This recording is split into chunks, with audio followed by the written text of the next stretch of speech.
Silakan Pak Iwan. Baik, Bapak Ibu, apakah bisa mendengar suara saya dengan jelas? Cakep Pak, cakep. Baik. Ya. Bismillahirrahmanirrahim. Assalamualaikum warahmatullahi wabarakatuh. Alhamdulillahirrahmanirrahim. Wassalatu wassalamu ala asrafil anbiya'i wal mursalin. Asyhadu an la ilaha illallah wa asyhadu anna Muhammadan abduhu wa rasuluh. Allahumma sholli ala Muhammad wa ala ali Muhammad. Yang saya hormati Ustadz Farid Nu'man. Terima kasih banyak Ustadz sudah hadir di tengah-tengah kami. Yang saya hormati Bapak Ibu Dosen Gunadarma. Pertama, mari kita panjatkan rasa syukur kita kehadirat Allah Subhanahu wa taala yang telah memberikan kepada kita semuanya nikmat yang tidak terhingga, di mana di antaranya adalah nikmat sehat walafiat dan umur panjang, sehingga pada malam hari ini kita bisa bersilaturahim di majelis virtual ini yang secara berkala diadakan oleh Forum Silaturahim Gunadarma atau FSG. Dan untuk kesekian kalinya teman-teman dari FSG ini menyelenggarakan kajian untuk malam hari ini adalah dalam rangka Tahlil Ramadan yang insya Allah kurang lebih setengah bulan lagi ya kita masuk ke tanggal 1 Ramadan. Dan tentunya kita semuanya berdoa, Allahumma barik lana fi Sya'ban wa balighna Ramadan. Ya Allah, berilah keberkahan kepada kami di bulan Sya'ban ini dan pertemukan kami dengan bulan Ramadan yang akan datang. Tentunya adalah doa yang kita dawamkan. Semoga kita semuanya dapat bertemu dengan bulan Ramadan di tahun ini. Amin. Allahumma amin. Salawat serta salam mari kita bacakan kepada baginda Rasulullah Muhammad sallallahu alaihi wasallam. Allahumma sholli ala Muhammad wa ala ali Muhammad. Semoga bacaan salawat yang senantiasa kita lafalkan insya Allah nanti di yaumil akhir akan memberikan syafaat atau pertolongan kepada kita semua. Bapak Ibu yang saya hormati, agenda taklim kita pada malam hari ini adalah seperti biasa, yaitu ada sambutan tidak Bu Teti dari Pak Prihandoko? Tidak ada ya? Masih ya? Pak Iwan. Ya, mungkin nggak usah Pak Iwan ya. Jadi habis tilawah nanti oleh Pak Makmun mungkin kita langsung aja dengerin Pak Ustadz. Ya, jadi yang pertama agendanya adalah tilawah oleh Bapak Makmun dan langsung kita mendengarkan tausiah yang akan disampaikan oleh Ustadz Farid Nu'man yang nanti akan mengambil tema. Begitulah mereka di zaman itu bagaimana dengan kita. Dan tentu ini adalah merupakan kajian yang menarik untuk kita simak bersama. Dan sebelumnya saya persilahkan kepada Bapak Makmun, apakah sudah on air, Pak Makmun, monitor? Iya Pak. Iya.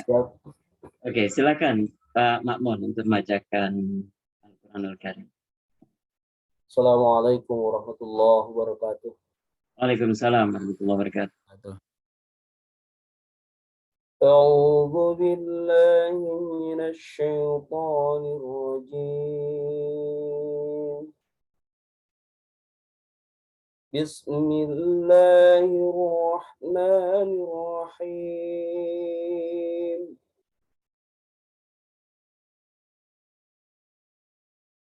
يا أيها الذين آمنوا كتب عليكم الصيام كما كتب على الذين من قبلكم لعلكم تتقون أياما معدودات فمن كان منكم مريضا مريضا أو على سفر فعدة من أيام أخر وعلى الذين يطيقونه فدية طعام مسكين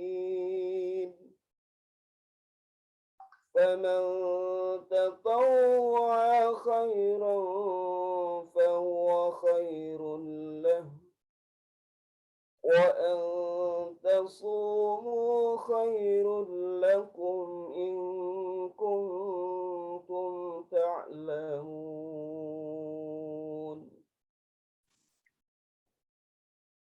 شهر رمضان الذي أنزل فيه القرآن هدى للناس وبينات من الهدى والفرقان فمن شهد منكم الشهر فليصم ومن كان مريضا أو على سفر فعدة من أيام أخر يريد الله بكم اليسر ولا يريد بكم العسر ولتكملوا العدة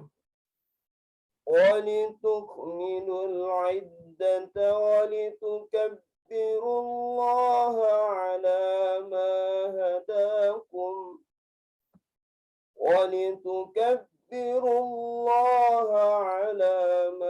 هداكم ولعلكم تشكرون وإذا سألك عبادي عني فإني قريب أجيب دعوة الداعي إذا دعان فليستجيبوا لي وليؤمنوا بي لعلهم يرشدون أحل لكم ليلة الصيام الرفث إلى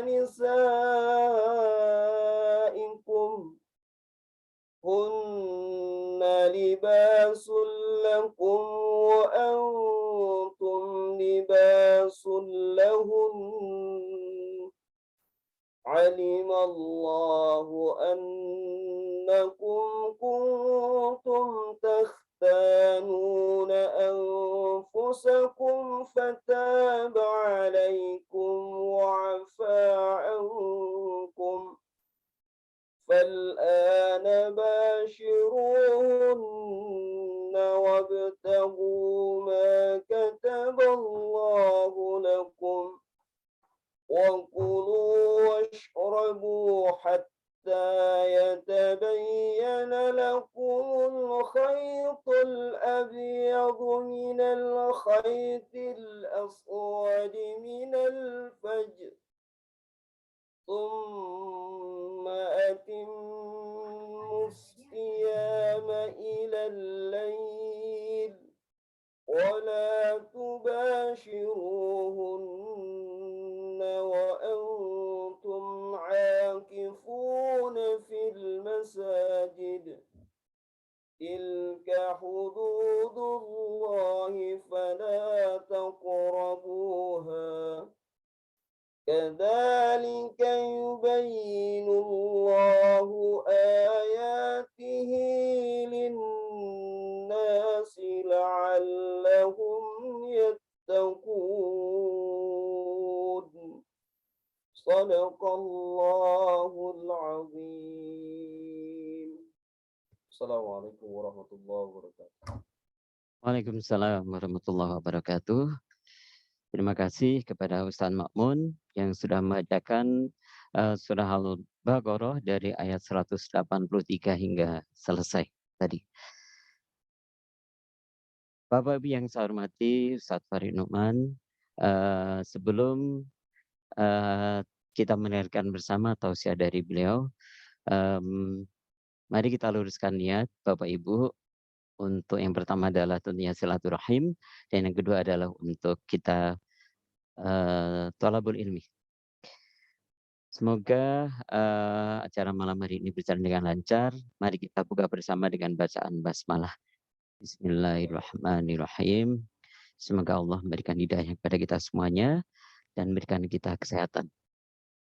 Bapak Ibu yang dirahmati Allah, sebelum waktu saya berikan kepada Ustadz Farid Nu'man, saya terlebih dahulu membacakan CV singkat beliau yang sudah ada di meja redaksi ini.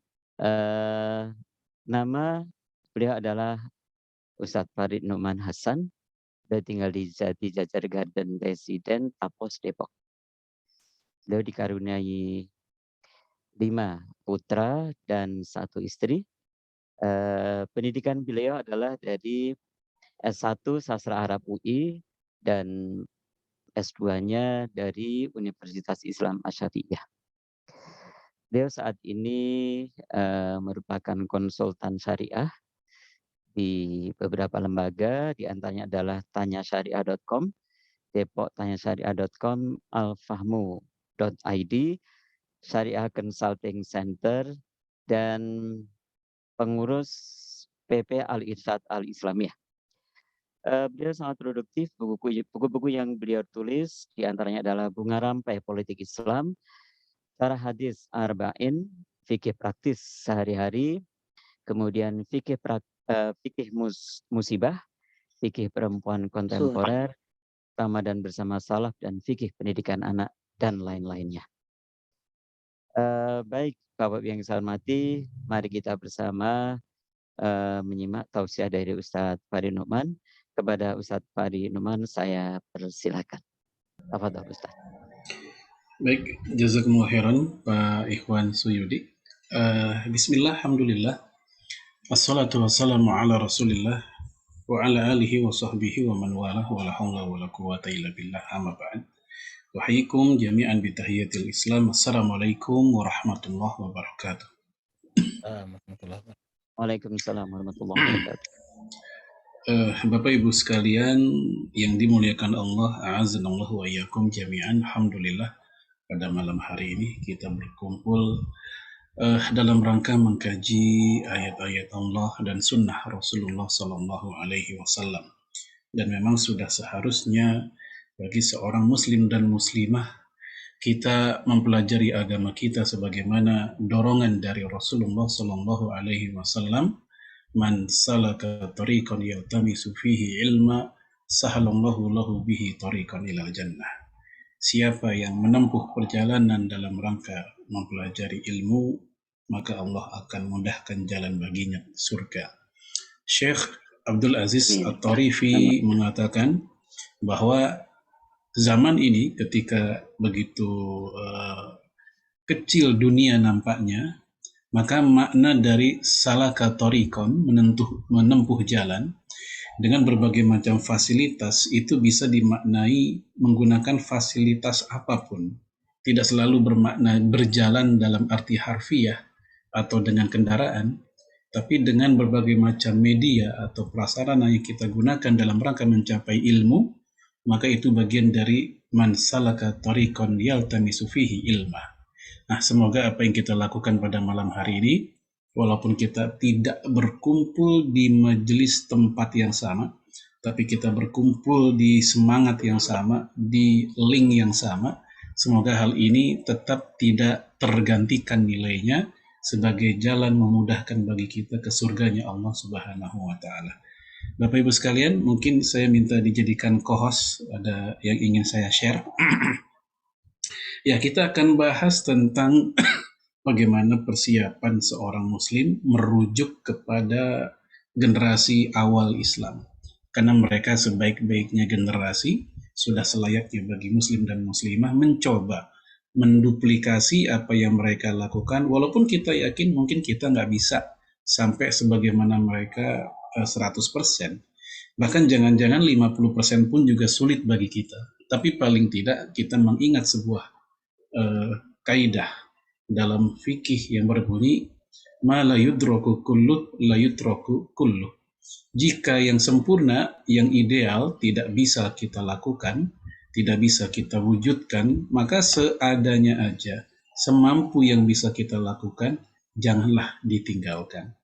Kalaupun kita hanya bisa meniti 10%, 20%, ya dari apa yang kita inginkan mengikuti jalan generasi awal Islam, maka itu masih lebih baik daripada tidak sama sekali. Salah satunya adalah dalam masalah Ramadan ini. Dan bukan hal yang aib bagi seorang muslim dan muslimah mencoba merepetisi, mengulang, in'ash itu kalau bahasa kitanya refresh, ya mengulang lagi, menyegarkan kembali tentang Ramadan. Walaupun ini bukan hal yang baru bisa jadi, tapi manusia itu pelupa. Manusia butuh diingatkan, butuh ditajamkan lagi. Atau bisa jadi ada hal-hal yang keliru yang selama ini kita fahami sebelumnya, butuh diluruskan. Nah, Rasulullah Shallallahu Alaihi Wasallam pun di hadapan para sahabat itu kerap mengulangi apa-apa yang sudah dia sampaikan. Kadang menyampaikan sedekah, apa itu sedekah yang terbaik. Itu diulang-ulang oleh Rasulullah dalam kesempatan yang berbeda dengan sebagian sahabat yang berbeda. Ya, tentang amal-amal terbaik dan yang lainnya juga demikian. Oleh karena itu kita lihat, ya sholat pun kita ulang sehari 5 kali, 17 rakaat, besok begitu lagi, besok begitu lagi.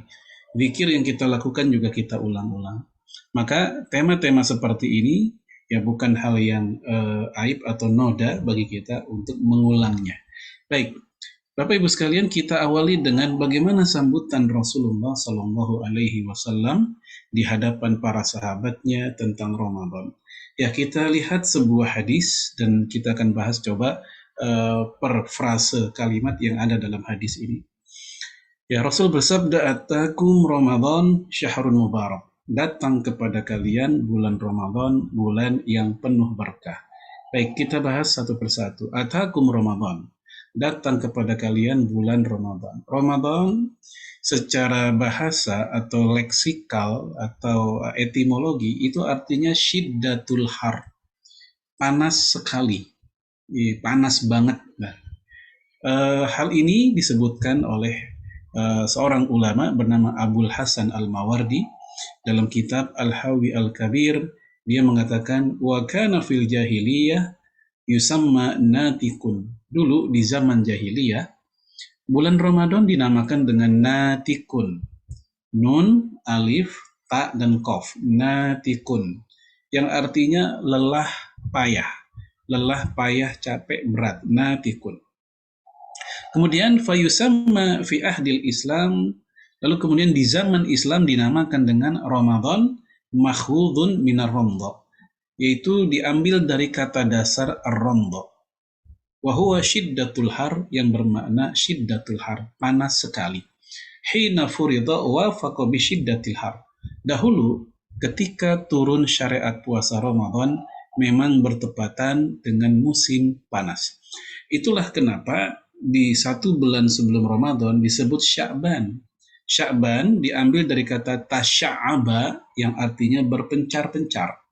Bertafriq, ya, berpencar-pencar, menyebar, itu dalam rangka mencari mata air. Buat apa airnya? Untuk persiapan di masa kering, panas, kemaraunya Ramadan. Oleh karena itu 1 bulan sebelum Ramadan dikatakan Sya'ban, yaitu momen bulan mereka berpencar-pencar mencari air. Itu sejarah penamaan bulan ini dengan bulan Sya'ban. Baik, itu definisi Ramadan, ya, atau makna Ramadan secara bahasa. Kemudian syahrun mubarakun, yaitu bulan yang penuh berkah. Kita tahu berkah udah jadi bahasa kita, bahasa Indonesia. Makna aslinya dalam bahasa Arab, berkah itu artinya ziyadatul khair wal manfaah, bertambahnya kebaikan dan manfaat. Jadi bukan bertambahnya angka, nominal, dan wujud, tapi yang bertambah itu manfaat dan kebaikan yang ada dari sebuah zat atau pekerjaan. Kalau orang mengucapkan, oh semoga hartanya berkah, semoga umurnya atau usianya berkah, semoga pernikahannya berkah, itu maksudnya bukan berarti semoga hartanya semakin banyak semata-mata. Walaupun bukan hal yang mustahil, ya bertambahnya harta bagian dari keberkahan itu sendiri. Tapi itu bukan yang paling utama. Yang paling utama adalah manfaat dan kebaikan dari harta tersebut. Ilustrasi sederhana, misal seperti seorang anak muda misalnya, dia memiliki penghasilan pertama, gaji pertamanya yang mungkin belum seberapa, tapi dia sudah mampu memberikan manfaat kepada orang tuanya. Dia kasih ke ibunya, Bu, ini mohon maaf hanya bisa ngasih 200, ya paling buat ganti uang korek api di rumah. Pak, ini ada 300, ya paling buat ganti pulsa sama listrik. Nah, walaupun nggak seberapa dia ngasih ke orang tua, tapi udah bisa memberikan manfaat. Sementara abangnya yang barangkali penghasilannya berlipat-lipat di atas dia, tapi bakhilnya luar biasa, pelitnya luar biasa.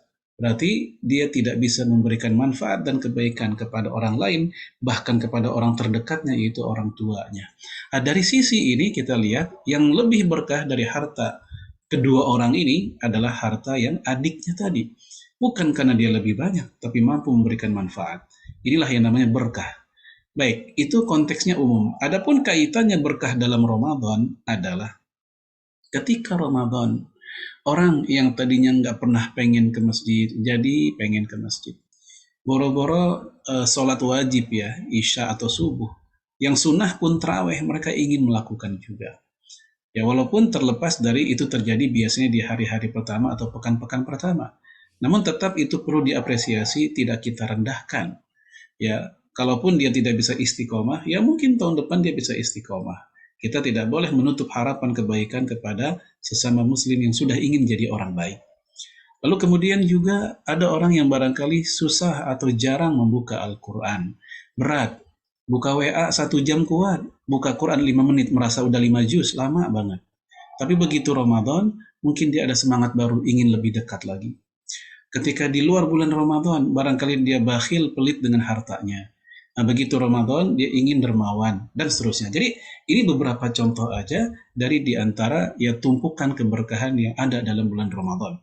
Belum ya masalah roda ekonomi yang semakin perputarannya semakin kuat, ya kemudian juga hubungan antara sesama muslim yang barangkali tadinya tidak hangat menjadi semakin hangat dan semisal itu. Baik, ini makna dari keberkahan yang ada di bulan Ramadan atau contoh dari keberkahan yang ada di bulan Ramadan. Kemudian kita lanjut. Faradallahu azza wa jalla alaikum siyamah. Allah telah mewajibkan atas kalian berpuasa pada bulan itu. Bapak Ibu sekalian, kita tahu kewajiban puasa ini sesuatu yang telah aksiomatik di dalam Islam. Yaitu hal yang tidak usah dibahas secara detail, orang tahu hukum puasa itu emang wajib. Bahkan telah menjadi rukun Islam sebagaimana sholat, zakat, haji, dan juga tentunya syahadat.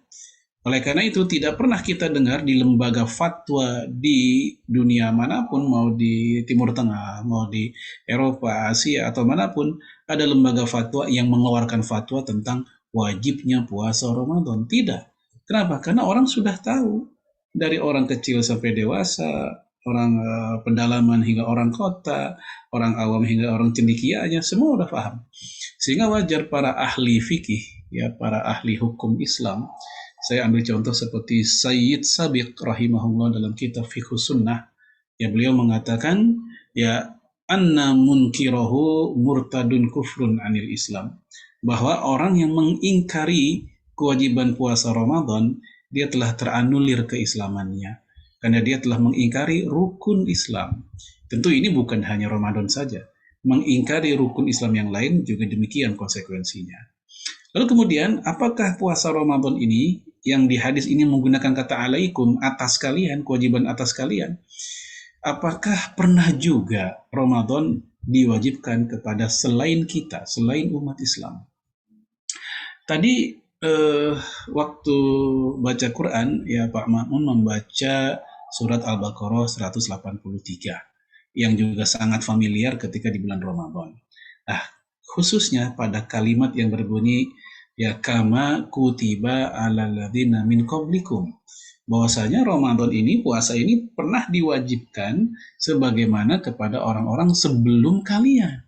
Di situ Allah sendiri menginformasikan kepada kita, Ramadan bukan hanya pernah di umat Islam, tapi umat terdahulu juga.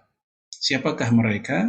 Imam Al-Qurtubi mengutip dari Amir Asy-Sya'bi, Qatadah, dan yang lainnya, bahwasanya innallaha kataba ala ummati Musa wa Isa sauma Ramadan faghayyaru. Dulu Allah mewajibkan puasa Ramadan kepada umat Nabi Musa dan umat Nabi Isa, ya, kepada Yahudi dan kepada Nasrani. Pernah diwajibkan kepada mereka. Faghayyaru, tetapi mereka mengubahnya. Nah, ini dia, ada tangan-tangan kotor dari oknum-oknum tokoh agama mereka yang mengubah syariat puasa Ramadan di masa mereka. Bagaimana cara merubahnya? Ya, dilanjutkan dalam kitab tersebut, dalam tafsir Al-Qurtubi, yaitu wazada ahbaruhum alaihim asyrata ayyam. Saat itu mereka menambah puasa Ramadannya itu dengan 10 hari lagi. Jadi nggak lagi 30, mereka nambah 10 hari lagi menjadi 40. Ya, summa maridha ba'du ahbarihim. Lalu tokoh-tokoh agama mereka yang mengubah tadi sakit. Fanadhara, lalu mereka pun bernadar, lagi sakit mereka bernadar. Apa nadarnya? In syafahumullah fa yazida saumahum asyrata ayyam. Kalau seandainya mereka sembuh, mereka bernadar ingin menambahkan lagi 10 hari lagi. Sehingga kata Imam Al-Qurtubi, fasara saumun nasara khamsina yauman. Sehingga zaman itu puasa Ramadannya orang-orang Nasrani 50 hari. 30 itulah hari aslinya, ya, tambah 20 hari tambahan dari oknum tokoh-tokoh mereka. Fas'aba alaihim fil har. Kemudian begitu di bulan panas fil har, ya, Ramadan kita tahu di bulan panas. Sa'aba alaihim. Sa'aba artinya susah, payah, berat. Ya, 30 hari aja berat, apalagi 50. Nah, sehingga gara-gara itu mereka pun muncul gagasan baru, yaitu fanaqalu ila rabi'. Akhirnya bulan Ramadan waktunya mereka pindahin ke musim dingin. Jadi ada 2 yang mereka ubah. Pertama, jumlah hari 30 menjadi 50. Yang kedua yang mereka ubah adalah waktunya. Bulan Ramadan enggak lagi puasa di bulan Ramadan, tapi dipindahin di bulan yang musimnya dingin. Nah, kita bersyukur Ramadan di masa umat Islam sudah 14-15 abad yang lalu, kita tidak pernah berani mengubah-ngubahnya. Tetap 29 atau 30 hari. Dan kita pun tidak mengubahnya secara waktu, tetap di bulan Ramadan. Apapun yang terjadi, mau musim dingin, musim panas, kemarau, kita melakukannya tetap di bulan Ramadan. Dan ini merupakan bukti dari apa yang Allah katakan dalam Al-Quran, Inna nahnu nabalna dzikra wa inna lahu lahafizun. Kamilah yang menurunkan Al-Quran, maka kami juga yang akan menjaganya. Sehingga syariat yang ada dalam Al-Quran akan terjaga. Termasuk salah satunya adalah Ramadan. Baik, kita lanjut. Tuftahu fihi abwabus sama wa tughlaqu fihi abwabul jahim. Di bulan Ramadan, pintu-pintu surga, ya, pintu-pintu langit dibuka. Sebagian redaksi di hadis yang lain disebut abwabul jannah, pintu-pintu surga. Kemudian ditutup pintu-pintu neraka, al-jahim, ini neraka. Nah, Bapak Ibu sekalian, sebenarnya dibuka pintu surga dan ditutup pintu neraka itu bukan hanya di bulan Ramadan. Walaupun ini informasi yang paling terkenal. Ya, kalau kita bertanya kepada masyarakat kaum muslimin, kalau ditanya salah satu keutamaan Ramadan, pasti mereka tahu ini. Dibuka pintu surga, ditutup pintu neraka. Tapi barangkali mereka lupa bahwa selain Ramadan ada lagi momen di mana surga juga dibuka, neraka ditutup. Kapankah itu? Yaitu di hari Senin dan di hari Kamis.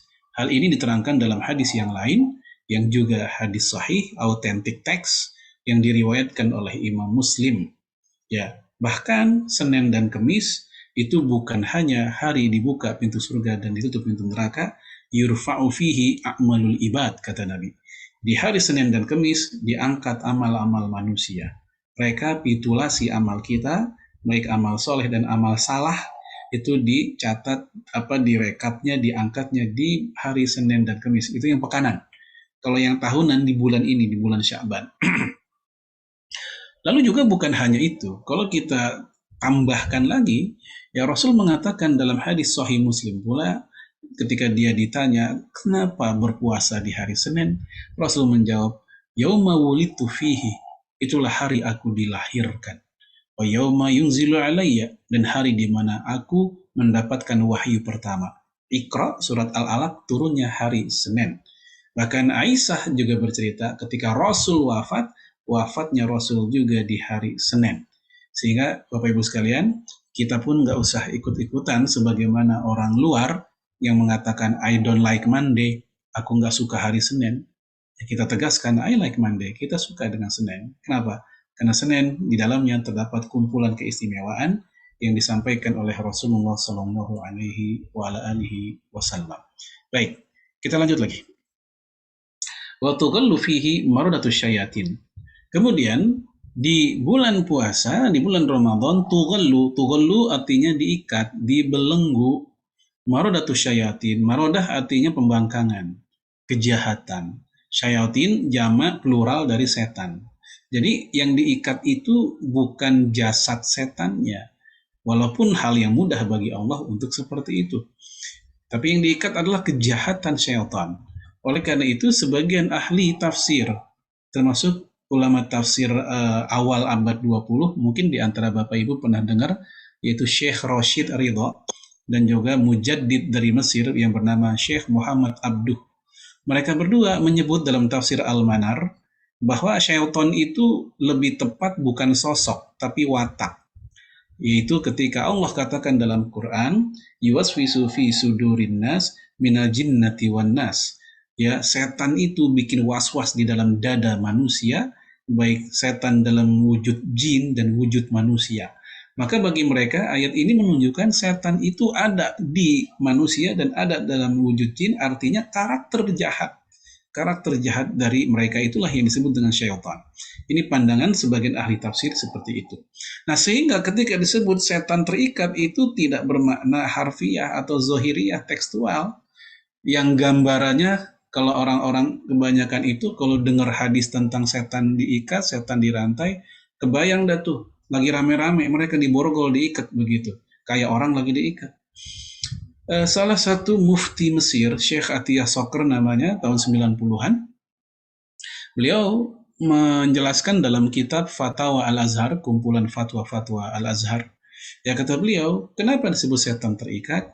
Itu maknanya adalah tadyiqul adza, kemampuan setan dalam mengganggu, dalam menggoda kita. Tadyiq itu artinya menyempit. Ya, kenapa? Karena ketika Ramadan kita lagi semangat-semangatnya nih. Orang Islam lagi bagus-bagusnya sama agama. Sama kemaksiatan pun juga lagi mencoba untuk menjauhinya. Sehingga setan itu kalah kuat. Itu makna dari mereka terbelenggu. Jadi bukan makna harfiah, tapi makna kinayah, makna majas atau metafora. Sama kayak ucapan sebagian kita di masa-masa pandemi. Saya sejak pandemi ini kayaknya ngerasa terbelenggu. Loh, hidup kita terbelenggu semenjak masa pandemi. Ini bukan berarti kita lagi diborgolin semua. Tapi dalam arti susah ngapa-ngapain. Apa-apa susah. Nah, begitu. Itu arti dari makna tughallu fihi maradatus syayatin. Baik. Kemudian, ya, lillahi fihi lailatun khairun min alfi syahr. Di bulan Ramadan, Allah memiliki satu malam yang nilainya lebih dari 1000 bulan. Yang sama-sama telah kita ketahui, Lailatul Qadar. Kapankah kedatangannya? Ya, tidak ada hadis yang secara tegas, lugas, yang menyebutkan tanggal malam pastinya. Yang ada beberapa hanya mengatakan kira-kira atau carilah, tapi tidak pernah ada hadis yang memastikan. Ya, Ibnu Abbas mengatakan iltamisu fi alba'i wa ishrin, carilah di malam ke-24. Di Indonesia biasanya difahami malam ganjil, yaitu malam ke-27 khususnya. Ya, Sementara Ubay bin Ka'ab mengatakan carilah di malam ke-27. Ya, begitu pula ya Mu'az bin Jabal juga mengatakan di malam ke-27. Dalam fikih mazhab Syafi'i di malam ke-22. Sementara Imam Ibnu Hajar mengumpulkan tuh semua pendapat-pendapat itu dengan dalil-dalilnya, dikumpulin sama dia menghitung lebih dari 40 pendapat. Aktsar min arba'ina qaulan. Lebih dari 40 pendapat ulama tentang kapan datangnya Lailatul Qadar. Padahal jumlah malam Ramadan hanya 30 atau 29, tapi pendapatnya lebih dari 40. Itu menunjukkan dinamisnya fikih para ulama kita. Dan memang ada hikmah, kenapa tidak disebut secara lugas tentang Lailatul Qadar, kapan waktunya. Hikmahnya adalah supaya kita semua menjadi memburu dan mengintai di setiap malam. Sebab kalau seandainya Lailatul Qadar sudah diketahui secara spesifik, tanggalnya, malamnya, kita khawatir orang hanya ibadah di malam itu aja, di malam lainnya dia sudah biasa-biasa lagi. Karena menganggap kan sudah dapat Lailatul Qadarnya. Baik. Lalu kemudian kita perhatikan di hadis ini, Rasul menggunakan kata khairun. Ya, kita lihat di sini, ya khairun min alfi syahr. Ya khairun min alfi syahr. Ya, ada perbedaan sedikit makna tentang khairun dengan al-khair. Kalau menggunakan kata al, maka itu sudah terdefinisikan, terdefinitkan kebaikan yang udah tergambarkan secara spesifik. Tapi kalau tidak pakai alif lam, khairun, maka kebaikannya masih luas.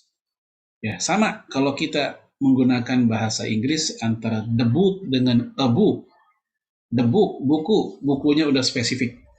Tapi kalau a book, buku, ya buku. Kita nggak tahu buku yang mana. Ya, dalam bahasa Arab gitu. Alkitab, bukunya udah spesifik. Apa buku LKS, buku paket, atau buku apa, udah jelas. Tapi kalau kitabun, nggak pakai Alkitab, nggak pakai alif lam, kitabun, maka bukunya masih umum. Nah, khairun juga begitu. Khairun min alfi syahr artinya kebaikan yang ada di malam tersebut, lebihnya dari 1000 bulan itu, apakah 1001, apakah 1002, ataukah 1100, ataukah 2000 bulan, ataukah jangan-jangan 3000 bulan, kita nggak tahu. Pokoknya nggak ada batasan. Itu perbedaannya. Ya, ini menunjukkan betapa kalimat ini sekaligus menunjukkan kadar luar biasa dari Lailatul Qadar. Kemudian yang terakhir, Rasul menutup dengan kalimat man hurima khairaha faqad hurima. Siapa yang terhalang untuk mendapatkan kebaikan Ramadan, maka dia telah benar-benar terhalang. Maksudnya apa? Imam Abul Hasan As-Sindi dalam kitab Hasyiah ala Ibni Majah, ya beliau mengatakan kalimat ini merupakan sindiran sekaligus tahdzir, warning, peringatan untuk orang-orang yang memasuki Ramadan tapi lewat begitu aja, tidak ada apapun yang bisa dia raih kebaikannya, baik ampunan, baik rahmat atau apapun dia nggak dapat.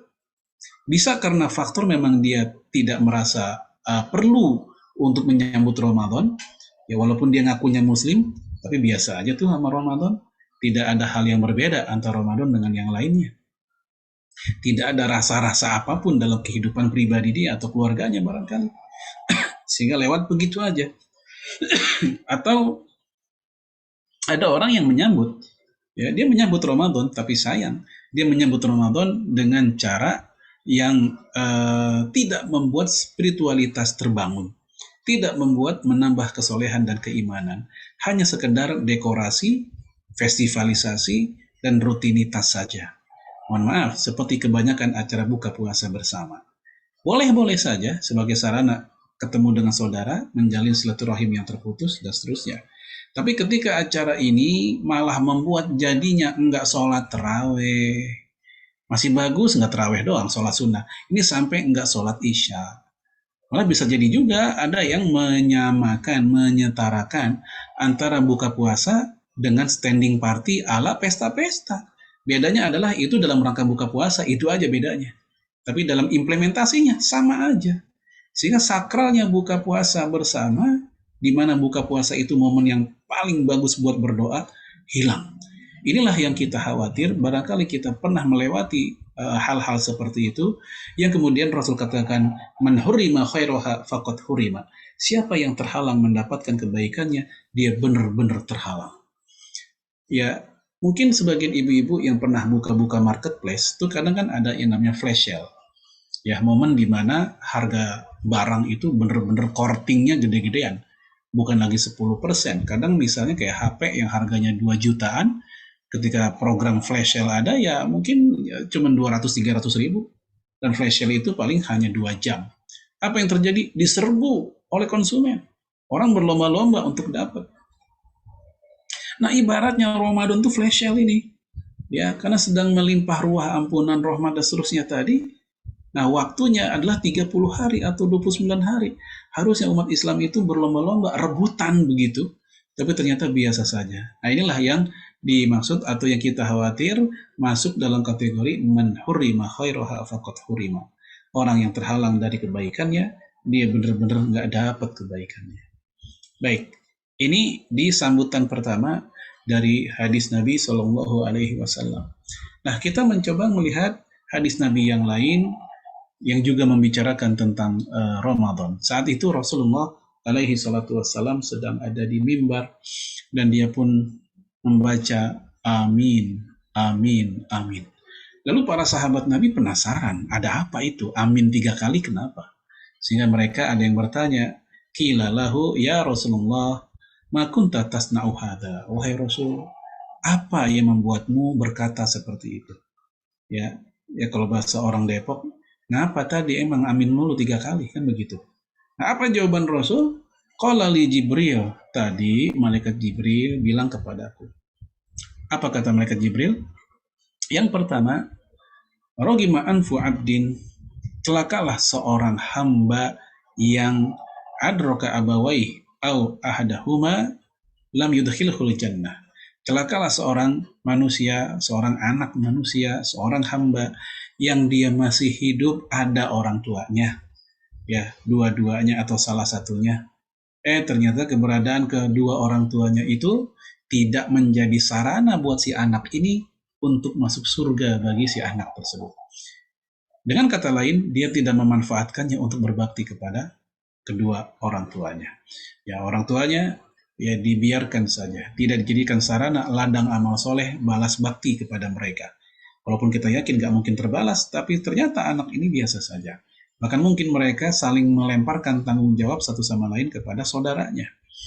Padahal orang tua merupakan pintu surga terdekat yang ada dalam kehidupan kita. Kita sering ngejar pintu surga lewat tahajud, lewat sedekah, dan yang lainnya. Padahal depan mata kita ada pintu surga, yaitu berbakti kepada kedua orang tua. Mohon maaf, walaupun ada orang yang luar biasa tahajudnya, luar biasa sedekahnya, namun saat yang bersamaan dia durhaka sama orang tua, maka amal-amal tadi hangus. Ini bukan kata saya, kata Rasul alaihi salatu wassalam dalam hadis riwayat Imam Tabrani, bahwa salah satu penyebab terhapusnya amal soleh adalah seseorang yang durhaka kepada kedua orang tuanya. Lalu wajar kalau Rasul menjawab dengan amin, ya untuk anak yang model kayak gitu. Kemudian yang kedua, rogi ma'anfu abdin dakhala alaihi Ramadan lam yukfar lahu. Celakalah buat seorang hamba yang masuk Ramadan, tapi begitu Ramadan selesai, lam yukfar lahu. Dia belum mendapatkan ampunan, belum diampunin. Sama seperti yang man hurima khairaha faqad hurima tadi. Nah, Rasul pun menjawab amin. Lalu yang ketiga, rogi ma'anfu mri'in dzukirta indah falam yusalli alaik. Ya, celakalah seorang hamba yang begitu namamu disebut di hadapannya, dia diam saja. Nama Rasul disebut, baik namanya Muhammad, atau disebut nama statusnya sebagai seorang Nabi, sebagai seorang Rasul, Rasulullah.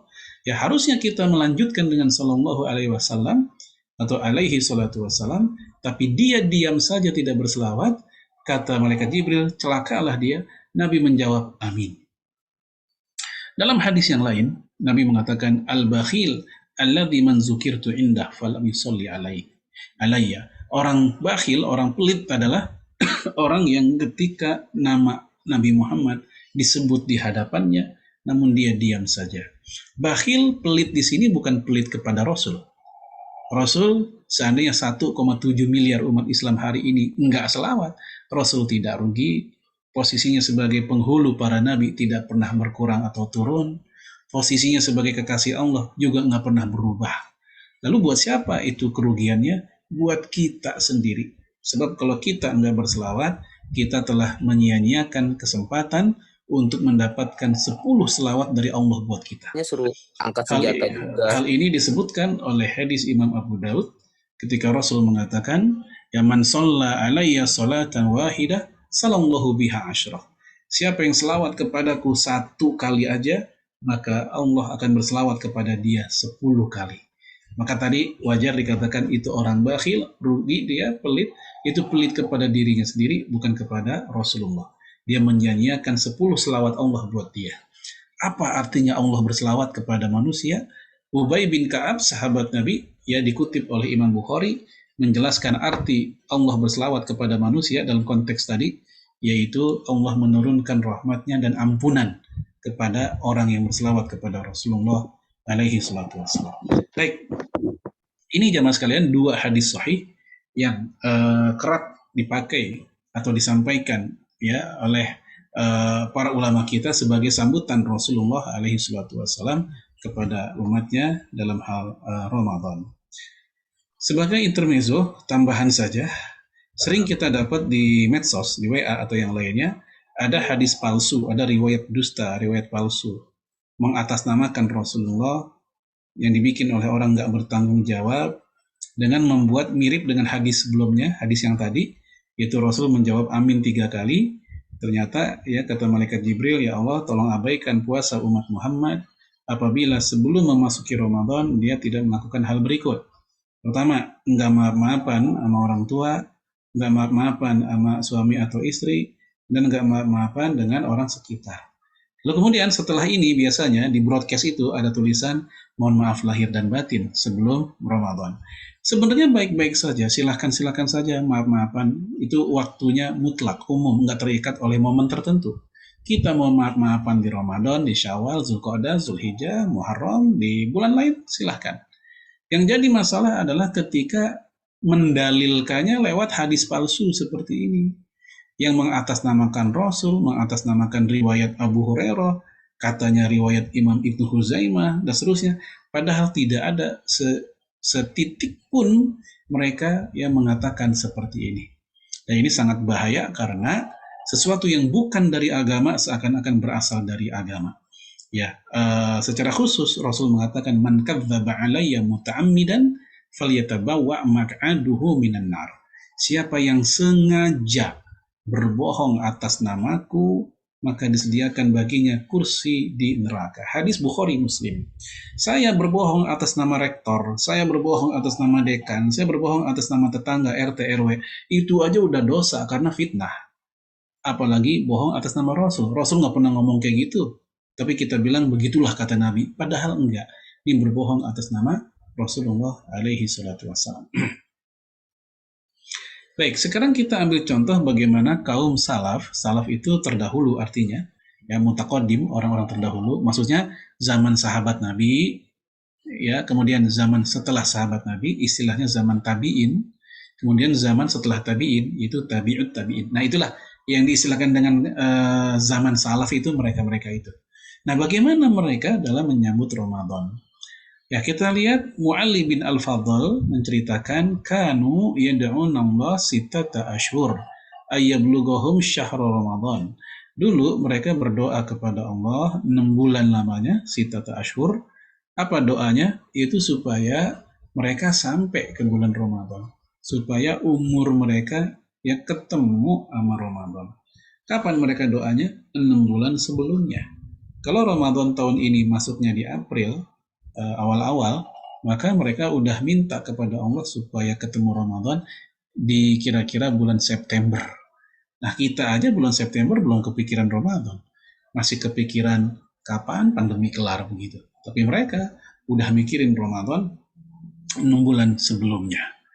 Apakah begitu aja? Kita lihat lanjutannya. Tsumma yad'una Allah sittata ashhur. Kemudian mereka berdoa lagi kepada Allah 6 bulan juga. Apa doanya? Ayyataqabbalahu minhum, yaitu supaya Ramadan yang baru mereka lalui, Allah terima. Jadi Ramadan itu sebagai apa? Poros fokusnya. 6 bulan sebelumnya minta kepada Allah semoga nyampe. Nah, 6 bulan setelahnya semoga Ramadan yang baru lalu tadi ya Allah terima. Itulah mereka. Nah, tentu kita pengen tahu gitu apa sih doa yang dipakai oleh mereka. Tadi udah dibacain ya salah satu doanya. Ada beberapa doa yang disampaikan oleh Imam Ibnu Rajab Al-Hambali yang biasa digunakan oleh generasi awal Islam. Yang pertama, Allahumma barik lana fi Rajab wa Sya'ban wa ballighna Ramadan. Ya Allah, berkahilah kami di bulan Rajab dan Sya'ban dan sampaikanlah kami kepada bulan Ramadan. Kalau ini disebut hadis Nabi, menurut penelitian Imam Nawawi, Al-Munawi, dan Imam Ibnu Rajab sendiri, ini status hadisnya dhaif, tidak kuat. Namun, ya, kalaupun ini bukan hadis, seandainya ini bukan hadis, melainkan ini ucapan atau doa yang disusun oleh seseorang saja, bukan Nabi, anggaplah ulama atau sahabat Nabi atau siapa gitu, maka bukan hal yang salah kita menggunakannya. Karena hakikatnya doa itu tidak harus dengan doa yang ada dalam Quran, doa itu tidak harus yang ada di dalam hadis. Karena ini doa-doa yang umum. Ya, contoh ibu-ibu pengen berdoa untuk anaknya baru berangkat sekolah. Ya Allah, anakku berangkat sekolah. Hari ini ujian, kuatkanlah kesabarannya. Berikanlah konsentrasi yang terbaik buat dia. Amin. Ini kan kalimat kayak gini nggak ada dalam Quran. Kalimat kayak gini nggak ada juga dalam hadis. Itu murni susunan si ibu itu. Apakah terlarang? Tidak. Ya, para sahabat Nabi sendiri sering banget bikin doa, bikinan mereka sendiri. Ya, Umar bin Khattab, ia berdoa berbunyi, Allahumma rzuqni syahadah fisabilik. Ya Allah, matikanlah aku mati syahid di jalanmu. Waja'al mauti fi baladi rasulik. Dan jadikanlah kematianku di negeri Rasulmu. Doa Umar ini bukan dari Quran dan bukan juga dari hadis Nabi. Itu asli bikinan dia sendiri. Namun hal itu sama sekali nggak ada masalah. Nah, sama Allahumma barik lana fi Rajab wa Sya'ban pun juga demikian. Jadi kalau kita mau pakai ini silahkan. Atau juga kita mau pakai yang lain, misalnya ini. Nah, ini ada 2 contoh yang lain yang juga menurut Imam Ibnu Rajab sering dibaca oleh generasi awal Islam.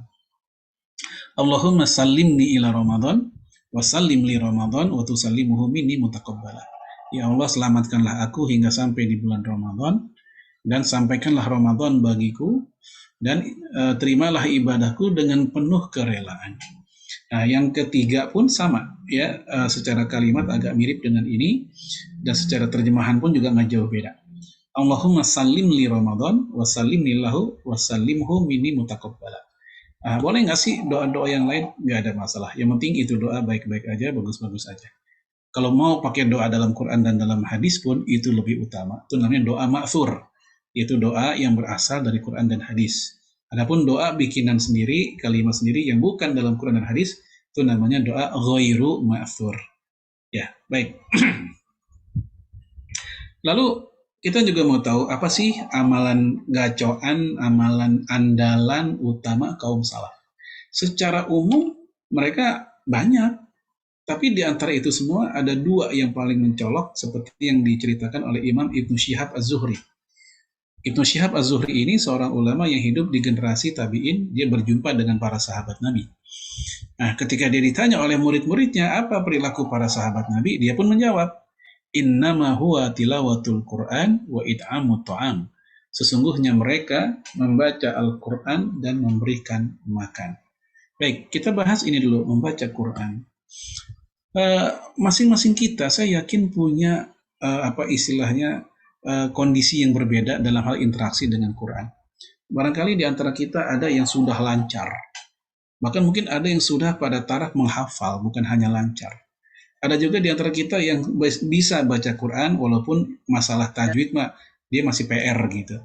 Ada juga barangkali yang masih tersendat-sendat membaca Qurannya. Atau mungkin ada juga yang masih butuh loading berpikir ketika membedakan beberapa huruf yang mirip-mirip. Huruf kha dan jim, kadang dia mikir dulu, loading dulu. Membedakan za dengan za, ya itu kadang mikir dulu. Nah, Karena berbeda-beda kondisinya, maka tentu tuntutannya pun ketika Ramadan bisa jadi tidak sama. Buat yang belum lancar bacaannya, yang lebih utama bagi dia adalah memperlancar bacaannya. Buat yang belum bagus tajwidnya, yang utama bagi dia mumpung Ramadan lagi semangat adalah yaitu baguskan tajwidnya. Buat yang sudah lancar itu semua, ya dia tinggal maju ke undakan selanjutnya, yaitu dia bisa menghafal dan seterusnya. Baik, itu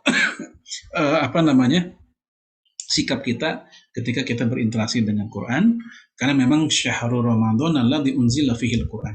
Bulan Ramadan adalah bulan diturunkannya Quran, maka wajar interaksi sama Quran harusnya lebih baik.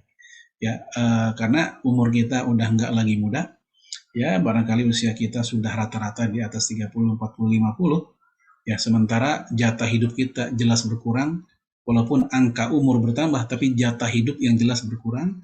Nah, jangan sampai selama itu pula prestasi kita sama Al-Quran dan Ramadan begitu-gitu aja, tidak ada perubahan. Kemudian, wa it'amu ta'am, memberikan makanan. Bapak Ibu sekalian, untuk memberikan makanan, apalagi buat kaum bapak-bapak ya, kepala rumah tangga, ayah, ini sebenarnya sudah mereka lakukan sejak bukan hanya di bulan Ramadan. Ya, karena it'amu ta'am ini kan seperti tugas para ayah memberikan makan anak istri, itu masuk kategori it'amu ta'am. Bahkan itu merupakan it'amu ta'am yang terbaik.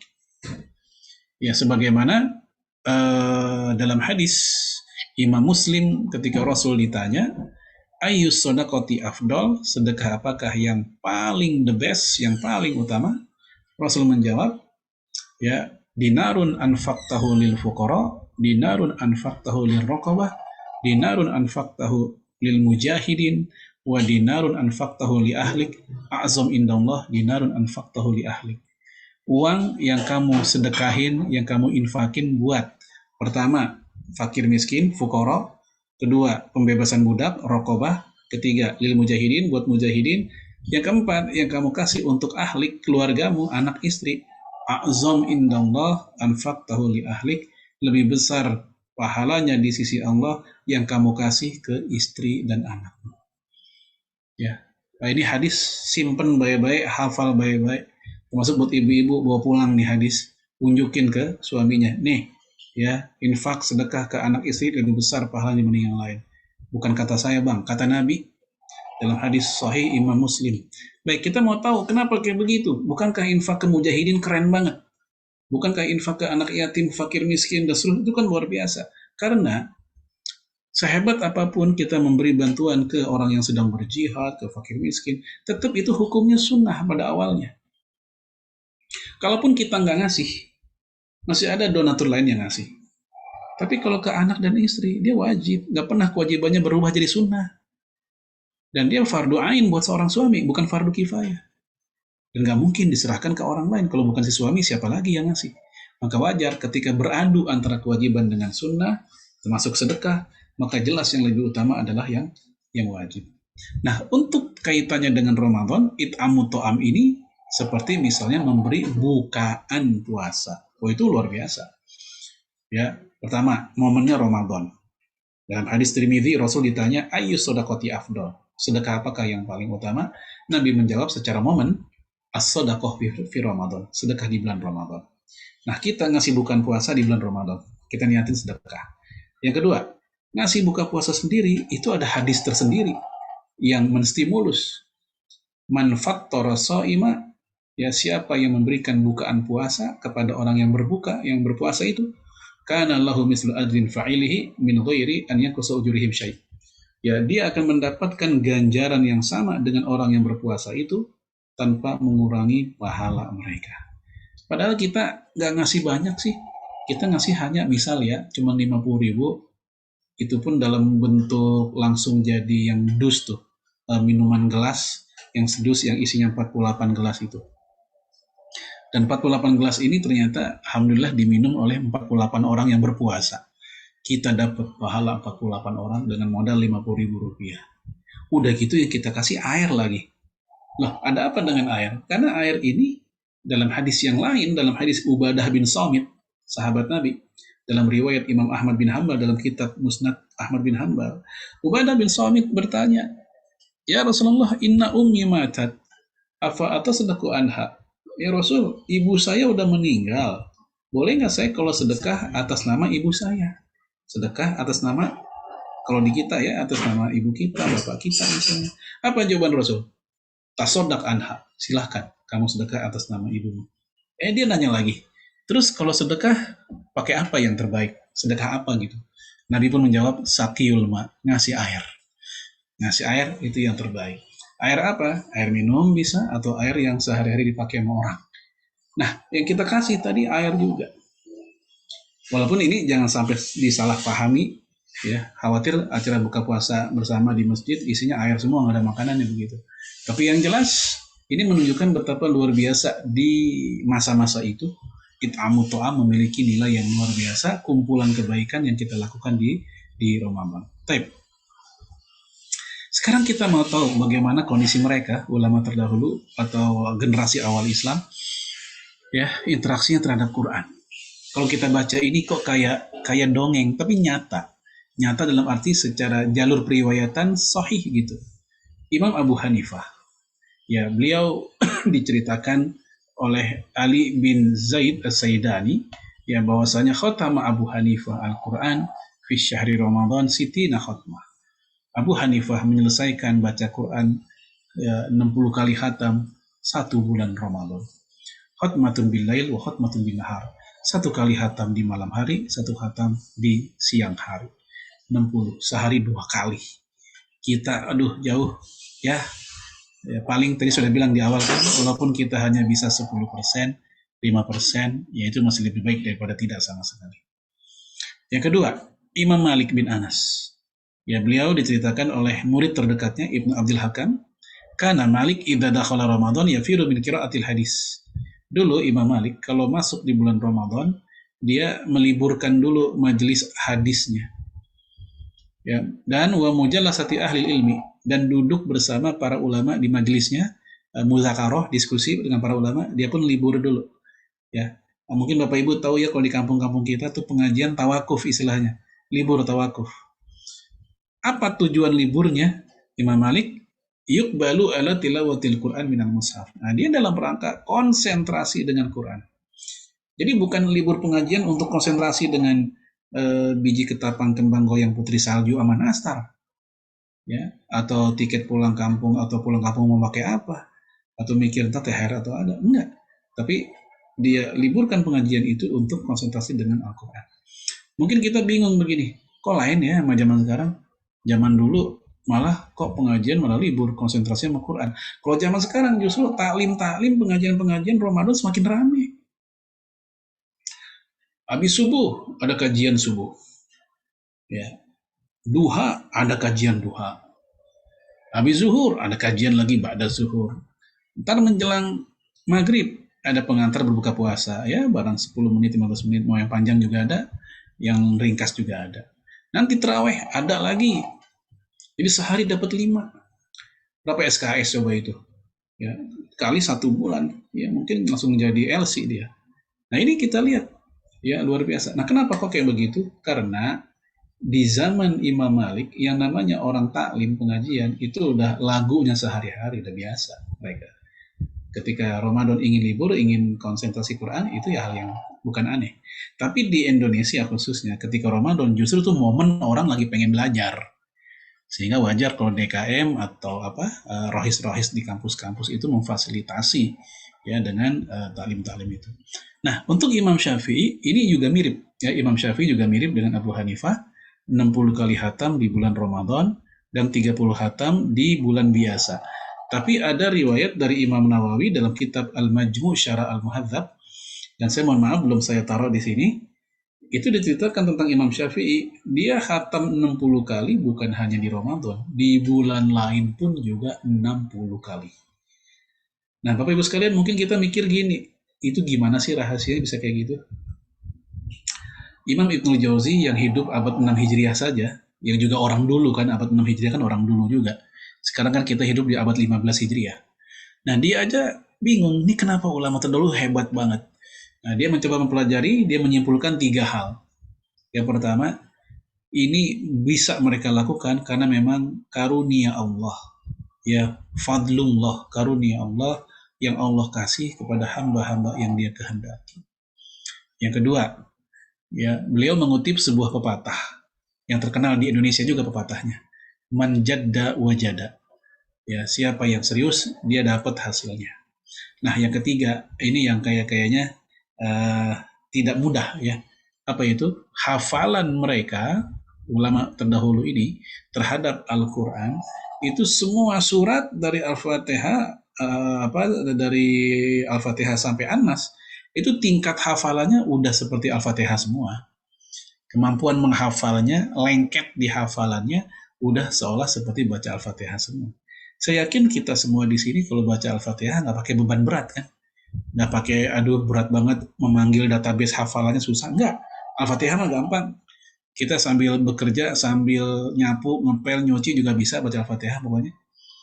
Nah, seperti itulah hafalan mereka terhadap selain Al-Fatihah. Itu menurut Imam Ibnul Jauzi rahasianya. Beliau pun akhirnya ngasih contoh tentang Umar bin Abdul Aziz. Seorang khalifah yang tentunya sangat sibuk, banyak tamu. Nah, setiap datang tamu, dia mulutnya komat kamit. Tamunya pulang, mulut masih komat kamit. Datang tamu baru, dia pun masih komat kamit. Lalu pelayannya nanya, kenapa engkau menerima tamu, itu mulut nggak berhenti-berhenti, komat kamit terus.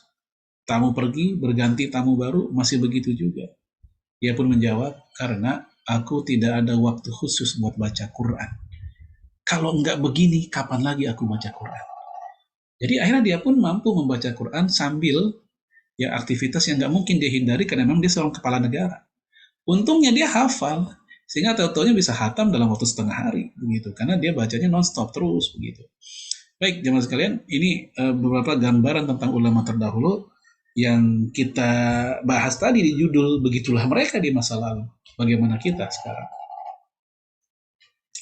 Kemudian, apakah prestasi mereka hanya ritual? Jawabannya tidak. Jangan dikira prestasi ulama terdahulu atau generasi awal Islam itu dalam Ramadan hanya ritual saja. Tapi banyak mereka prestasi juga terkait dengan ya masalah sosial, politik, dan negara. Di antaranya adalah Perang Badar. Perang Badar jelas ini maslahat warga negara, maslahat dari warga negara ke negaranya. Nah, Perang Badar terjadi tahun kedua Hijriyah. Bertepatan dengan syariat puasa Ramadan. Ayat Al-Baqarah 183 itu turunnya di bulan Rajab, di bulan Sya'ban. Ya, puasanya tentu di Ramadan, tapi sebagai prepare-nya tadi, siap-siapnya, turun ayatnya di bulan Sya'ban. Nah, di bulan Ramadannya terjadi Perang Badar. Kemudian pembebasan kota Mekah terjadi di bulan Ramadan tahun ke-8 Hijriyah, alias 2 tahun sebelum Rasul wafat. Ya, lalu kemudian Khalid bin Walid menghancurkan berhala Uzza. Ini juga ya menunjukkan kekalahan ya entitas musyrikin saat itu. Jadi bulan Ramadan. Dulu kita tahu ada 4 berhala yang beken lah di kalangan Arab jahiliyah. Pertama berhalanya namanya Hubal. Ini berhala yang paling besar bentuk dan ukurannya. Yang kedua Latta, yang ketiga Manat, yang keempat Uzza. Uzza ini berhala berbentuk perempuan. Nah, ketika dihancurkan oleh Khalid bin Walid, Imam Az-Zahabi dalam buku Siyar A'lamin Nubala menceritakan itu jin berbentuk perempuan itu keluar dari situ dan dibunuh oleh Khalid bin Walid. Itulah kenapa beberapa waktu lalu mungkin Bapak Ibu sempat dengar ya, dan sempat ada polemik juga ketika ada ustadz yang mengatakan ketika dia ditanya tentang patung salib ya, lalu si ustadz ini bilang itu tempat bercokolnya setan atau jin. Sebenarnya yang dia ucapkan itu memiliki sandaran sejarah dari sini ya, namun umat Islam banyak yang barangkali belum tahu begitu ya, dan dia pun akhirnya dilaporkan dengan alasan penistaan, padahal yang dia katakan bukan sebuah kesalahan berdasarkan sejarah ini, karena yang namanya berhala-berhala disembah oleh manusia itu hakikatnya tempat bercokolnya syaitan. Dari mana dalilnya? Dari hadis. Innal malaikata la tadkhulu baitan fihi surah wal kalb. Ya, malaikat rahmat tidak memasuki rumah yang di dalamnya terdapat patung-patung makhluk bernyawa atau lukisan-lukisan makhluk bernyawa dan juga kalb, anjing. Lalu kata Imam Nawawi, kalau malaikat rahmat tidak memasuki, maka yang memasukinya adalah syaitan kepada rumah tersebut. Itulah kenapa diceritakan seperti tadi ya oleh para ulama tentang penghancuran berhala tadi. Kemudian Umar bin Khattab ya membebaskan kota Al-Quds Palestina Al-Aqsa itu juga di bulan Ramadan, tepatnya tahun 15 Hijriah, di masa beliau jadi khalifah. Nah, di masa selanjutnya mungkin Bapak Ibu tahu ada Selat Gibraltar, Jabal At-Tariq itu oleh Tariq bin Ziyad, itu pun juga direbut, ditaklukkan di bulan Ramadan. Nah, yang paling geras di zaman kita yaitu 17 Agustus 45 juga bulan Ramadan. Walaupun tidak 17 Ramadan, ya tidak bertepatan dengan 17 Ramadan, tapi di bulan Ramadannya iya, ya 17 Agustus 45. Baik, ini di antara gambaran bagaimana kehidupan salaf di masa lalu ya tentang Ramadan mereka. Belum semua yang kita angkat, tapi semoga ini semua sudah cukup ya mendapatkan gambaran betapa hebat dan luar biasanya mereka. Kita hanya bisa berdecak kagum dan mencoba mengikuti jejak mereka walaupun terseok-seok. Namun demikian Allah tidak melihat pada semata-mata hasilnya. Yang penting usaha kita, juhud itu keseriusan kita untuk mengikutinya, itulah yang Allah nilai. Dan semoga Allah berikan kita kekuatan untuk seperti itu. Dan Allah juga memberikan kita prestasi lebih baik di Ramadan nanti. Semoga bermanfaat. Lebih kurang saya mohon maaf. Saya kembalikan ke moderator. Hadanallah wa iyyakum ajmain. Assalamualaikum warahmatullahi wabarakatuh. Waalaikumsalam warahmatullahi wabarakatuh.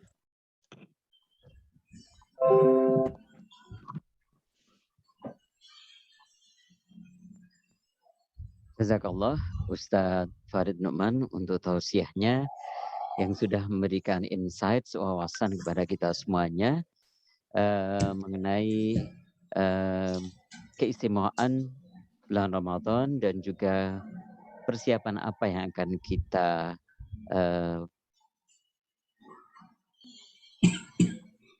hadapi, yang kita siapkan nanti untuk menghadapi bulan Ramadan ini. Ya.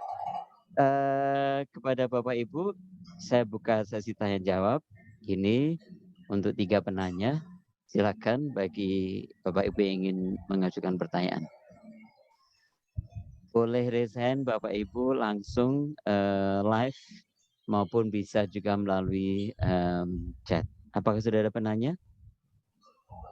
Oh ya, dari Pak Nano ya. Ada satu pertanyaan terlebih dahulu Ustadz. Sambil menunggu pertanyaan berikutnya, mohon izin Ustadz, ini Pak Nano bertanya, kenapa justru di bulan Ramadan tingkat konsumsi jadi meningkat, keinginan beli ini itu jadi lebih banyak daripada di bulan lain. Konsumtif itu ya Ustadz ya, silakan Ustadz. Ya, dari sudut pandang kita ya, sebagai bukan pedagang, misalnya bagi yang bukan pedagang, ya kita menganggap itu merupakan hal yang kita bilang israf ya, melampaui batas ya. Dan sebenarnya ini sesuatu yang dimakruhkan. Saya sudah membuat materi khusus ya, judulnya Mudammirat As-Saum ya, penghancur puasa. Nah, di sini ada kawan saya, ada Pak Yudi Adha nih. Nah, beliau sudah dapat materi itu. Mungkin Pak Yudi masih ingat materinya. Ya, nah salah satu penghancur puasa seorang muslim dan muslimah adalah al-israf fil mubahat, yaitu berlebihan dalam hal-hal yang mubah. Ya, seperti misalnya mohon maaf ketika buka puasa berlebihan, membeli apapun yang sebenarnya ya nggak terlalu dibutuhkan juga ketika buka, lapar mata doang. Ya, atau membeli apalagi pakaian, baju lebaran, padahal baju kita yang lalu juga masih ada sebenarnya. Mungkin kalau anak-anak susah dibuat mengerti, tapi kadang kita yang dewasa harusnya sudah bisa mengerti ya, untuk bisa jangan israf. Ya, karena Allah mengatakan la tusrifu, jangan melampaui batas, jangan berlebihan. Ya, innahu la yuhibbul musrifin, Allah nggak suka sama orang yang berlebihan. Tapi masalahnya ya begitulah kondisi umat Islam hari ini. Ya, sehingga tadi yang ditanyakan terjadilah yang namanya lebih konsumtif memang. Ya, karena mungkin tadi ya pemahaman Mereka anggap toh setahun sekali apa salahnya katanya gitu. Belum lagi masalah, mohon maaf, saat yang bersama juga hawa nafsu bermain di situ. Pokoknya nggak bisa diem kalau ngeliat gorengan sama lontong pakai sambal begitu. Kan begitu orang kita. Ya, kurma sunnah, gorengan wajib. Nah, gitu. Ya eh akhirnya ya kalau acara buka puasa bersama tuh, banyak banget sisanya. Di rumah kita pun juga begitu, kadang banyak juga sisanya. Ya, hanya lapar di mata saja, begitu udah kejadian, udah kita makan setengah piring pun sudah kenyang luar biasa. Sekali lagi, kenyataan itu tidak berarti dibenarkan. Adanya fakta bukan berarti secara normatif Islam membenarkan. Ini kembali ke mentalitas orangnya, bukan secara normatif nilai Ramadannya tidak. Tetap nilai Ramadan mengingkari hal itu karena nggak dibenarkan berlebihan dalam hal yang mubah. Yang sunnah aja Bapak Ibu, berlebihan nggak boleh, apalagi yang mubah. Contoh kapan sunnah berlebihan nggak boleh? Contoh ada orang sholat tahajud puluhan rakaat, tapi gara-gara itu sholat subuhnya bablas, ini nggak boleh. Berlebihan dalam sunnah, tapi yang penting yang wajib malah ditinggalkan. Dulu ada istri Nabi sholat malam sampai di belakangnya dikasih tali supaya kalau dia jatuh ada tadangannya gitu supaya nggak jatuh. Nah dikira Rasul seneng, enggak, Rasul nggak seneng. Disuruh copotin sama Nabi, lepas. Kalau emang ngantuk jangan paksain sholat malam, tidur aja. Nah ini menunjukkan yang sunnah aja berlebihan nggak boleh, apalagi yang sekedar mubah, yang sekedar boleh lebih layak lagi untuk nggak boleh. Walau misal.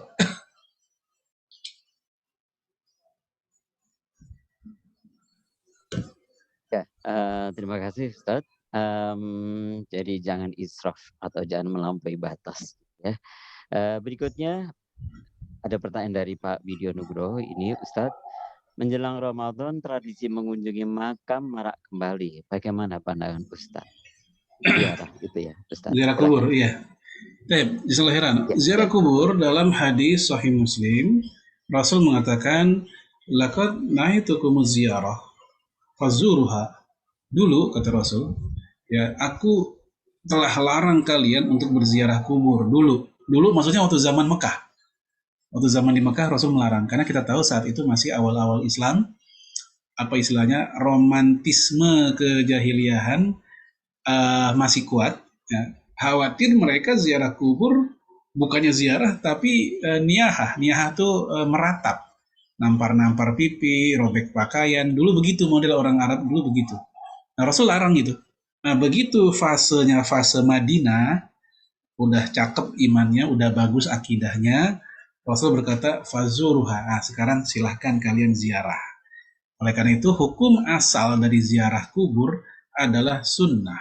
Sebagian kecil ulama mengatakan wajib, tapi ini enggak mainstream pendapat itu. Yang umumnya adalah ziarah kubur adalah sunnah. Nah, bagaimana kalau ada orang ziarah kubur di menjelang Ramadan? Ini perlu dirinci dulu. Kalau seandainya ziarah kubur di waktu tertentu bukan karena mengkhususkan, menganggap istimewa waktu itu, tapi karena memang sempatnya memang saat itu gitu ya, secara waktu dia bisanya di waktu itu, maka ini nggak ada masalah. Seperti seseorang dia sempat ziarah kuburnya hanya bisa di Lebaran doang waktu liburan. Tapi kalau orang berziarah kubur di waktu khusus dengan alasan ada fadilah khusus, ada fadilah tertentu, nah inilah yang kemudian dituntut oleh para ulama adanya dalil gitu. Kalau memang dia meyakini ada fadilah khusus, ya berziarah kubur menjelang Ramadan, ya keutamaannya bla bla bla bla, misalnya gitu. Nah yang kayak begini dituntut dalil bagi dia. Kalau nggak ada dalilnya, berarti dia mengarang fadilah gitu. Tapi kalau dia melakukan itu bukan karena fadilah, tapi karena faktor apa tadi? Emang dia sempatnya hari itu atau waktu itu. Maka ziarah kubur pada prinsipnya boleh-boleh aja kapanpun.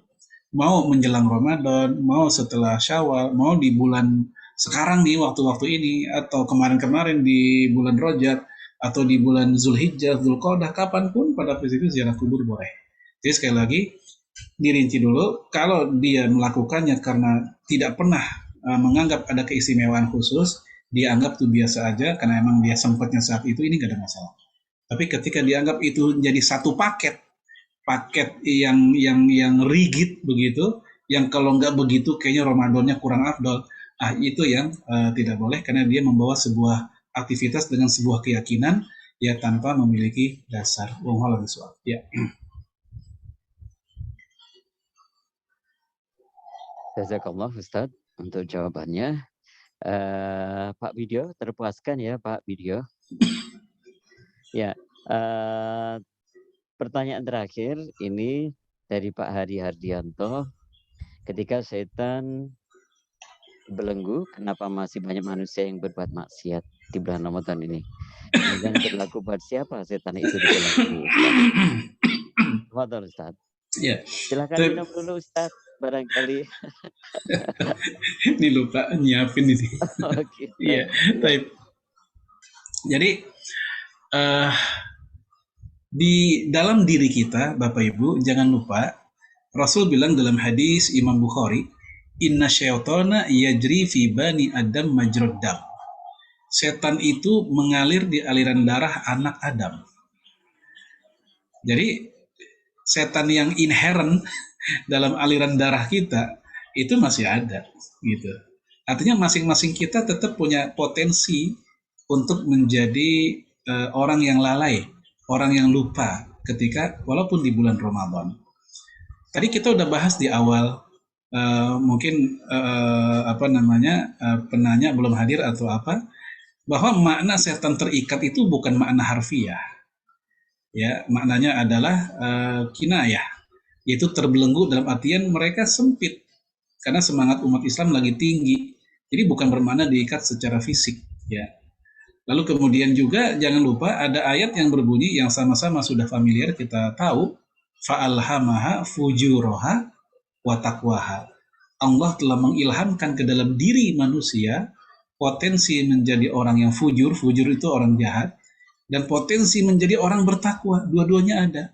Tanpa misalnya nih seandainya di dunia nggak ada setan gitu, tetap manusia punya potensi untuk menjadi pelaku kejahatan. Karena secara inherent Allah install tuh dua potensi, menjadi orang baik dan orang jahat. Oleh karena itu kita jangan pernah merasa aman di saat kita dapat komunitas yang baik-baik, karena potensi jadi orang jahat juga ada. Kebalikannya, jangan pernah mencela orang yang, mohon maaf, dia berkumpul dengan orang jelek, orang buruk, orang yang lingkungannya nggak baik, sebab potensi jadi orang soleh juga ada. Ya, kita teringat ke dalam sejarah PKI, Partai Komunis Indonesia, dia lahir bukan dari lingkungan yang buruk, dia lahir dari SI Syarikat Islam. SI pecah jadi dua, SI putih dan SI merah. Nah, SI merah inilah yang kemudian jadi cikal bakal PKI gitu. Jadi ada sesuatu yang luar biasa gitu, komunis, tapi ternyata lahir dari rahim yang Islam. Kebalikannya ada sesuatu yang luar biasa solehnya, tapi justru dari tempat yang sangat jahiliyah, yaitu Rasulullah dan para sahabat. Maka saya bilang tadi, jadi orang baik, orang jahat siapapun bisa mengalami, termasuk di bulan Ramadan. Karena ada sesuatu yang inherent yang Allah instalkan dalam diri kita, tinggal perang diri kita dalam memerangi hawa nafsu tersebut yang sudah ada dalam diri kita. Wallahu a'lam. Ya. Ya, jazakallah Ustaz. Mohon maaf, ini mungkin bonus satu pertanyaan lagi Ustaz. Ini mohon jawaban singkatnya. Ini pertanyaan dari Ibu Miftahul Jannah ya. Rindu Ramadan, rindu tarawih berjamaah. Mana yang lebih baik untuk ibu-ibu Ustaz? Apakah sholat tarawih sendirian di rumah dengan bacaan surah yang terbatas, ataukah berjamaah di masjid? Silakan. Jazakallahu khairan. Jadi saya ingin bahas dua hal. Pertama secara normatif dan yang kedua secara kasuistis ya. Secara normatif, wanita baik sholat wajib atau sholat sunnah lebih diutamakan di rumah. Kecuali sholat tertentu yang memang mesti keluar, seperti sholat Id. Ya, kemudian sholat istisqa. Kemudian sholat gerhana. Memang ini mau laki mau perempuan dianjurkan keluar. Tapi untuk sholat wajib, kemudian sholat tarawih, secara normatif wanita dianjurkan di rumah dibanding di masjid. Dan pahala wanita di rumah itu sama seperti laki-laki ke masjid. Sehingga mereka nggak usah khawatir kehilangan, wah laki-laki dapat tuh 27 derajat berjamaah. Nggak usah khawatir, perempuan untuk dapat kayak begitu nggak harus sampai ke masjid, di rumah udah dapat dia. Baik, itu normatifnya gitu. Adapun kalau kasuistis, misal gini, oh ternyata ada wanita, kalau sholat sendiri di rumah, malah dia nggak khusyuk. Khusyuk dia nggak bisa. Mungkin mohon maaf ya, kondisi rumahnya sumpek, gerah, atau bawaannya ya anaknya rame, tetangganya juga begitu. Begitu dia ke masjid, bacaannya enak, imamnya juga bacaannya tadi ya hafalannya bagus, suasana masjid juga teduh, adem, sehingga dia bisa sholat lebih baik. Dan ditambah lagi, mohon maaf, setelah sholat raweh ada kajian, dia bisa dapat ilmu di situ. Kalau di rumah dia nggak sempet untuk belajar. Maka dalam kondisi kayak begini, sebagian ulama seperti Syekh Utsaimin bilang, untuk kasus kayak begitu, bisa jadi dia di masjid lebih utama saat itu. Jadi seperti itu. Jadi ada normatifnya, ada yang kondisi yang agak-agak sedikit spesifik buat orang tertentu. Kalau miswak, ya. Jazakallah khairan Ustadz. Bapak Ibu yang saya hormati, saya kira sudah banyak hal yang sudah kita peroleh bekal kita malam hari ini untuk menyambut bulan Ramadan yang insya Allah sekitar 2 minggu lagi ini ya. Dan semoga kita semuanya dapat mengamalkan apa yang sudah kita dengarkan tadi, Bapak Ibu semuanya. Dan di penghujung acara ini mohon nanti Ustadz Farid Aman memimpin doa, kita bersama-sama akan mengaminkan Ustadz. Dan sekali lagi Bapak Ibu, kami selaku pengurus FSG mohon maaf jika ada kekurangan dalam penyelenggaraan taklim pada malam hari ini, dan semoga taklim pada malam hari membawa manfaat untuk kita semuanya. Semoga kita diberi kesehatan lahir batin untuk masuk bulan Ramadan. Amin. Allahumma amin. Terakhir mohon Ustadz Farid untuk memimpin doa. Tafadhol Ustadz. Baik, Bapak Ibu sekalian, tadi acara kita sudah kita mulai dengan kebaikan, tilawah Quran. Mari kita tutup dengan kebaikan pula, kita bermunajat pada Allah di malam hari ini, di tengah turunnya hujan, ya paling tidak di kota Depok sedang hujan, dan hujan merupakan salah satu momen juga dikabulkannya doa. Semoga Allah mengabulkan doa kita semua. Kita istighfar dulu Bapak Ibu. Astagfirullahaladzim. Astagfirullahaladzim. Astagfirullahaladzim. Min kulli dhanbin azim wa natubu ilaih. Hamdan syakirin, hamdan na'imin, hamdan yuafi ni'amahu kafi'ul mazidah. Ya Rabbana lakal hamdu kama yanbaghi li jalali wajhikal karim wa azim sultanik. Allahumma salli wa sallim ala nabiyyina Muhammad wa ala alihi wa sahbihi ajma'in. Allahumma taqabbal minna salatana wa qiyamana wa siyamana wa jami'a ibadatina ya mujibas sa'ilin. Rabbana la tuzigh qulubana ba'da idh hadaitana wa hab lana min ladunka rahmah innaka antal wahhab. Rabbana hab lana min azwajina wa dhurriyyatina qurrata a'yun waj'alna lil muttaqina imama. Allahumma barik lana fi Sya'ban wa ballighna Ramadan. Allahumma barik lana fi Sya'ban wa ballighna Ramadan. Allahumma barik lana fi Sya'ban wa ballighna Ramadan. Allahumma ighfir lil muslimina wal muslimat wal mu'minina wal mu'minat al ahya'i minhum wal amwat innaka sami'un qaribun mujibud da'wati ya qadiyal hajat. Wa ighfir lana wa liwalidina warhamhum kama rabbawna shighara. Rabbana atina fid dunya hasanah wa fil akhirati hasanah wa qina adzabannar. Wa sallallahu ala sayyidina Muhammadin wa ala alihi wa sahbihi wasallam. Subhanaka rabbil izzati amma yasifun. Wassalamun ala mursalin walhamdulillahi rabbil alamin. Amin amin. Allahumma amin amin ya mujibas sa'ilin. Semoga Allah mengijabah doa-doa kita semuanya pada malam hari ini. Amin. Amin. Jazakallah khairan Ustadz untuk waktu dan tausiahnya pada malam hari ini. Saya atas nama teman-teman mengucapkan terima kasih dan mohon maaf bila ada kekurangannya Ustadz. Foto dulu Pak, foto ya. Baik Bapak Ibu. Foto dulu ya. Iya Pak iya. Yudi silakan. Sebelum bubar. Baik Bapak-bapak, silakan Pak Yudi. tolong di-on-kan kameranya untuk dokumentasi. Baik, untuk halaman pertama kita foto bersama dulu ya. Baik. Oke, halaman pertama dulu 1, 2, 3. Ini besok mau pakai tas ini. Kemudian halaman 2. Halaman 2. 1, 2, 3.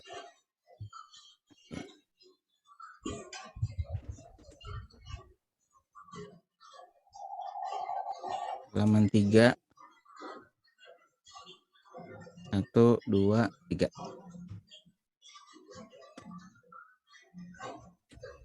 Baik, Bapak Ibu, terima kasih. Ya, terima kasih Pak Yudi. Ya. Terima kasih Bapak Ibu semuanya. Mari kita akhiri majelis pada malam hari ini dengan doa kafaratul majelis. Subhanakallah wa bihamdika asyhadu Asyhadu an la ilaha illa anta astaghfiruka wa atubu ilaik. Kurang lebihnya kami mohon maaf. Billahi taufik wal hidayah. Assalamualaikum warahmatullahi wabarakatuh. Selamat menunaikan warahmatullahi wabarakatuh.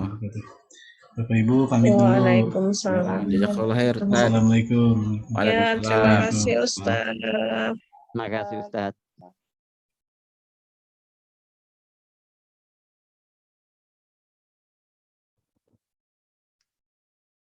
Pak Yudi. Ya. Halo. Iya. Halo ya. Ustaznya udah live ya? Udah. Udah ya. Oh iya. Udah. Oke. Ted, jangan lupa woro-woro. Masih ada tanda kasih nggak tadi kasih nanti? Iya. Ted, Iyalah, tanda tetap tali ya kasih. kita tali kasih ya. Dari awal. Gue jaringannya nggak stabil nih. Iya, tetap aja lah ya tali kasih tetap. Oke. Mudah-mudahan bisa seperti tahun lalu ya jumlahnya. Kalau misalnya kurang juga backup aja Mbak dari ituan kita dari kas FSG. Seperti biasa kita backup. Ini apa? Untuk honornya aku transfer ke Nano ya biar Nano yang transfer ke Ustadznya ya. Ya Butet. Oh, untuk Ustadz ya. Nano. Itu. Kohos. Nano udah tidur kali. Nano lagi. Ituan. Ya Bapak itu. Ibu. Nah mungkin kalau misalnya nanti. Terima kasih banyak ya kehadirannya ya. Oke. Ya terima kasih Iwan. Maaf lahir batin Sama-sama semuanya. ya. Mohon maaf lahir batin Bapak Ibu semuanya. Ya. Kita mau bukber kayak kemarin lagi enggak? Kalau memang ada yang live. Oh live ya mungkin harus. Bagus sih Teh. Ya kayak kemarin ya setuju saya kalau ada ya. ini. Ada yang live gitu ya, ada yang dari itu. Berarti kemarin Yudi ya. Peralatan ada di ruangan saya ya Yud. Ya siap Bu. Kabel-kabel yang kemarin udah dibeli itu ada di ruangan. Oke.